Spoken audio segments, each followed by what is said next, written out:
অনেক দিন হলো মিনি ব্লগ শেয়ার করা হয় না, তাই আজ আবার একটা মিনি ব্লগ নিয়ে চলে এসেছি। কয়েকদিন আগে ইকো পার্কে যে হস্তশিল্প মেলাটা হচ্ছিল, তো সেখানে গিয়েছিলাম। তো সেখানকারই কিছু কিছু জিনিস তোমাদেরকে আজকে আমি দেখাচ্ছি। এত সুন্দর সুন্দর ওনারা ওখানে বসেই করছিলেন, মনে হচ্ছিল যেন সবগুলোই নিয়ে, বাট ওটা তো পসিবল না। আমি কয়েকটা জিনিস নিয়েছি ওখান থেকে। এই কুর্তিটাতে উনি বসে বসে ওখানে ডিজাইন করছিলেন, দারুণ লাগছিল দেখতে। আর ট্রেগুলোও খুব সুন্দর ছিল, এই ট্রেগুলো আমি একটা নিয়েছি।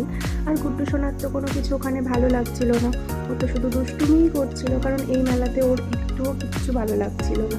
তারপরে আমরা পুরো মেলাটা একটু ঘুরে ঘুরে দেখছিলাম। তারপরে ওখানে আমরা একটু কিছু খাওয়া দাওয়া করে তারপরে আমরা বাইরেটাতেও মেলা বসেছিল, তো বাইরের মেলাটাতেও ঘুরছিলাম। বাইরের লাইটিংগুলো জাস্ট অসাধারণ লাগছিল।